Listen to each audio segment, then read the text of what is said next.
A manhunt is still underway after a deadly shooting along I-35 not far from the Dallas Zoo. Investigators say when the suspect walked up to the victim's car, the victim got out and tried to run away. The suspect shot him in broad daylight right there on the highway. Yella Beezy, once a chart-topping artist from Dallas, is now facing the harshest reality of his life, incarcerated and charged with capital murder. I lost all my friends. All them niggas that stayed at my mama's house, who I just told you, I lost all of them. They're all gone. They all gone. I feel you. Shout out to the niggas around me. Listen. This real life. You can just meet people that be realer than the niggas you grew up with all your life.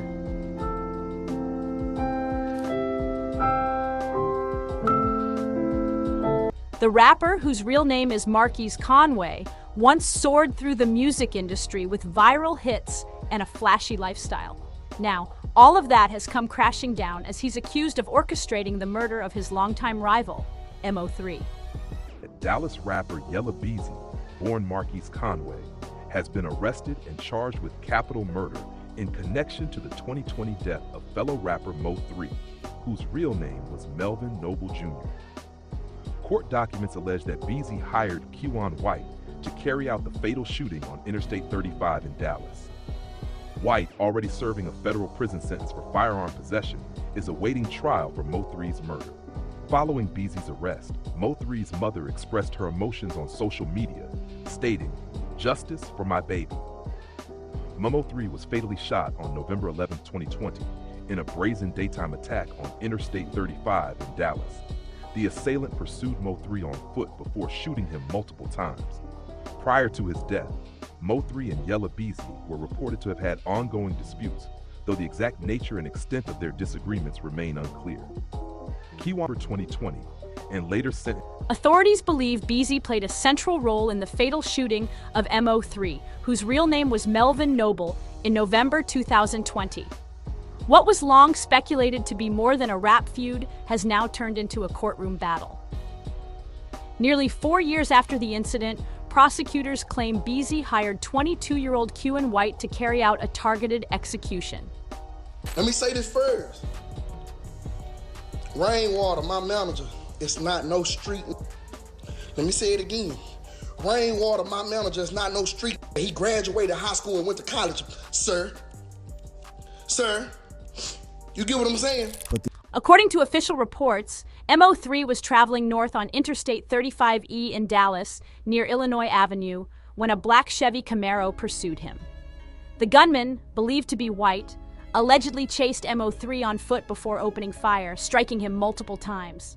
The daylight attack resulted in Mo3's death and sent shockwaves throughout the city. The indictment paints a calculated picture. Beezy allegedly promised payment for the job, aiming to settle long-standing tensions. What was once dismissed as industry rivalry has now escalated into a criminal case with the highest possible stakes: capital murder and the looming threat of the death penalty. Despite efforts to save him, Mo3 was pronounced dead shortly after being rushed to the hospital.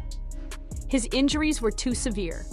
Man, whoever got the motherfucking freeway blocked off need to get y'all together, dog. God. As the investigation unfolded, 22-year-old Keion White was arrested and sentenced to 9 years in federal prison, not for the murder itself, but on weapons charges tied to the shooting. A second suspect, Devin Maurice Brown Jr., was also taken into custody, adding more questions to a case already riddled with suspicion.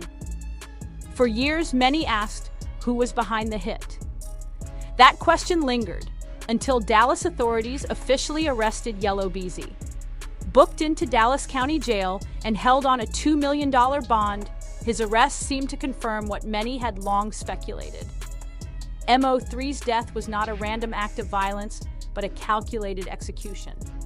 Hey man, new year, new blessings. You understand me? We made through a hell of a year. You understand? Anybody that ain't for you, anybody that's going against you, anybody that got negative, you understand me, ain't bringing no positive vibe. You know, in the words of Gucci, put that in the dirt, nigga.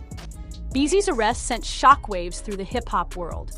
The news confirmed growing suspicions and pulled back the curtain on the escalating tension between Dallas rap factions. Yet this wasn't Beezy's first brush with the law. Before the indictment, he had already faced legal issues including weapons charges, assault allegations, and even a child endangerment case. With a capital murder charge now added, the prospect of spending the rest of his life behind bars became very real. MO3's mother, Nicole Williams Noble, publicly responded on Facebook, calling the arrest justice and expressing that she could finally begin to find peace. Her post quickly drew support from MO3's fans, many of whom had waited years for answers. I heard a knock at the door. I mean, it was just me and my son. I heard beating at the door. Boom, boom. I'm like, before I even walked to the door, it hit me. I knew. I was like, oh, okay, okay. They was gonna kick the in, so I was like, hold up. So right when I opened the door, it's AR-15, big flag, like, in me and my son's face. Meanwhile, Yella Beezy carried himself as if he were untouchable. In the weeks and months following MO3's death, he continued living his public life without hesitation. He flexed on social media, flaunting money, jewelry, and luxury cars, ignoring the whispers that he might have been involved. When photos emerged of Beezy with White, one of the suspects in the shooting, the streets lit up with speculation about their connection. Beezy didn't address it directly. Instead, in early 2021, he uploaded a video celebrating the new year, stating he was putting his haters in the dirt, a comment widely viewed as a subliminal jab at MO3's supporters. Find my phone, open the door, get out the car, I started running.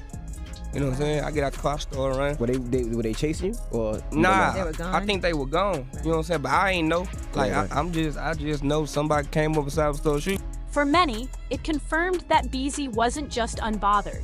He was provoking those still grieving.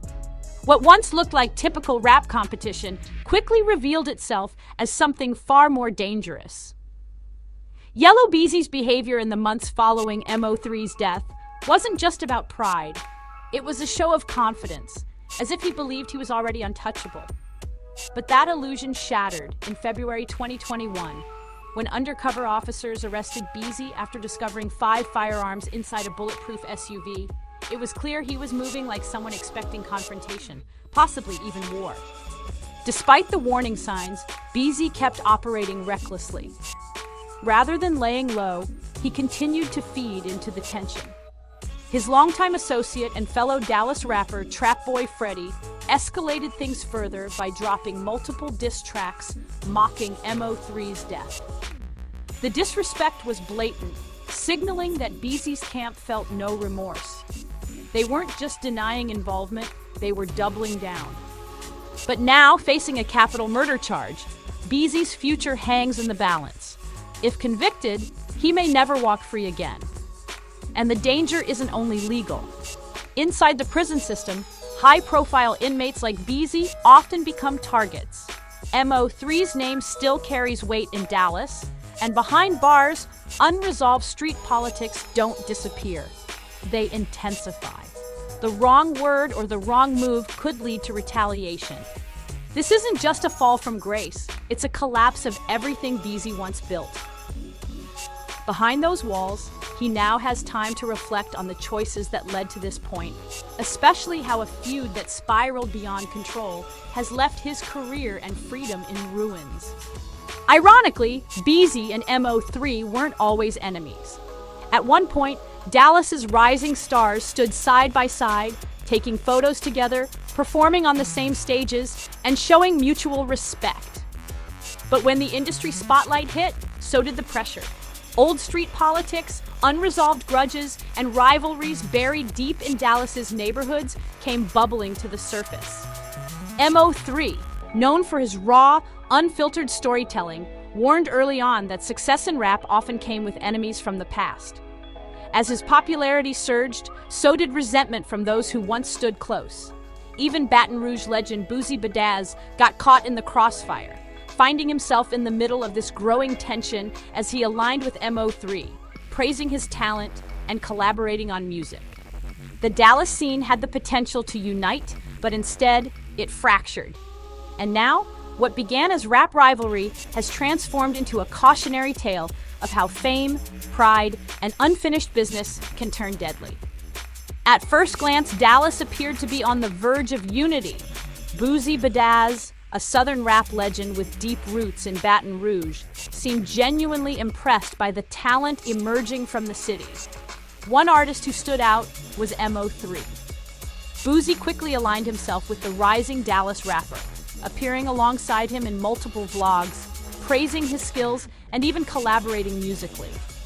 MO3 embraced the recognition fully, adopting the nickname MO3 Badazz as a tribute to Boozy's support. On the other side of town, Yella Beezy was also making waves. His breakout anthem, Trap and Designer, gave him major traction, and his confidence grew with each success. By the time he appeared on Say Cheese TV, Beezy wasn't shy about staking his place in the Dallas rap hierarchy. He listed himself among the city's top-tier talent, naming MO3, Trap Boy Freddy, Goyo, and Lil Ronnie in what appeared to be a respectful acknowledgement of his peers. But that peace was short-lived. In a 2017 Say Cheese interview, MO3 opened up about a prior conflict with Yella Beezy, claiming they had a disagreement but had settled things face-to-face in Dallas. He chalked it up to miscommunication, possibly involving a woman, implying the beef had no real weight. Beezy confirmed a similar story later, suggesting that a female had stirred drama between them, but insisted there was no longer bad blood. Despite these public claims of reconciliation, the tension between MO3 and Yella Beezy didn't fade. It intensified. As their careers took off, so did the pressure. The city, which once looked united, began to split. Industry insiders and fans alike began noticing the divide, especially as MO3's rapid rise put him in direct competition with other local stars. What started as competition turned into animosity. Then came a turning point. On May 27, 2017, MO3 attended a concert at Club Phantom in Fort Worth. The event, meant to be a night of celebration, took a dark turn just before 4 a.m. when gunfire broke out. A 31-year-old man named Hector Wilkins, known on the streets as Lil Half, was struck in the torso and later died from his injuries. Police immediately suspected gang-related motives. Days later, law enforcement raided MO3's home during the early hours of the morning. The arrest was dramatic and highly publicized. In an interview with Cam Capone News, MO3 later described the moment with chilling clarity. Despite being shaken, he maintained that he had nothing to do with the shooting, but for many in the city, this incident was the point of no return. Whatever peace had existed was gone, and the streets of Dallas were now marked by deep division. Police charged MO3 with aggravated assault with a deadly weapon and placed his bond at $100,000. Despite the weight of the allegations, the rapper remained composed. In a phone interview from jail, he downplayed the situation, claiming the officers treated him more like a celebrity than a criminal. He even joked that they let him drive his own truck to jail and made a stop at McDonald's along the way. But behind the bravado, MO3 later admitted the legal battle nearly drained him, revealing he had spent over $90,000 in legal fees trying to beat the case. According to MO3, the arrest was rooted in misinformation that spread across social media. Eventually, the charges were dropped due to lack of evidence. But by then, the temperature in Dallas was already rising. As MO3's prominence grew, so did the tension with his peers. One figure who found himself caught in the middle of this brewing conflict was local comedian Roy Lee. Known for his raw humor and no-filter commentary, Roy Lee began making jokes about the ongoing feud in the Dallas rap scene. He claimed that MO3 was essentially at war with the entire Dallas-Fort Worth area. Though his comments were intended for laughs, they struck a nerve. Lee, who was close friends with MO3, stood by him publicly and used his platform to mock those who opposed the rapper. Despite mounting links between Yella Beezy and those accused in MO3's murder, he never showed concern. As 2020 ended, he posted a chilling message to Instagram, bragging about putting his haters in the dirt. The statement stirred speculation even further, with many questioning if he was indirectly acknowledging involvement in the murder. Just a month later, Dontrell White, already in custody, gave an interview from jail. In it, he brushed off the charges, saying it came with being in the streets. He even admitted that his brother, Dallas rapper Ducky P, told him his Instagram had blown up after he was named a suspect in MO3's case, going from under 1,000 followers to over 18,000. When asked if he was ready for fame, White simply laughed. Publicly, he denied having any real connection to Yella Beezy, though the evidence was telling a different story. Then on April 23, 2021, Dallas police made a second major move. Devin Morris Brown, another Dallas local, was arrested and charged in connection with the murder. Reports indicated that Brown may have had personal issues with MO3, possibly over a woman, and had tracked his movements in the hours before the killing. Investigators uncovered phone records showing constant communication between Brown and White, strengthening the theory that the murder was premeditated. When they raided Brown's home, they found an illegal AK-47, over $3,000 in cash, and a stash of narcotics. The puzzle pieces were aligning, and law enforcement believed they finally had the full picture of what had gone down. Now, nearly 4 years after the murder that shook the Dallas rap scene, Yella Beezy's arrest has breathed new life into the case. For MO3's family and longtime supporters, it marks a long-awaited turning point, an opportunity for justice to be served at last. What do you think about Beezy's downfall and the closure finally arriving in MO3's murder case? Drop your thoughts in the comments below, and don't forget to like this video and subscribe for more deep dives into the stories shaping hip-hop. Tap one of the videos on screen now to keep watching.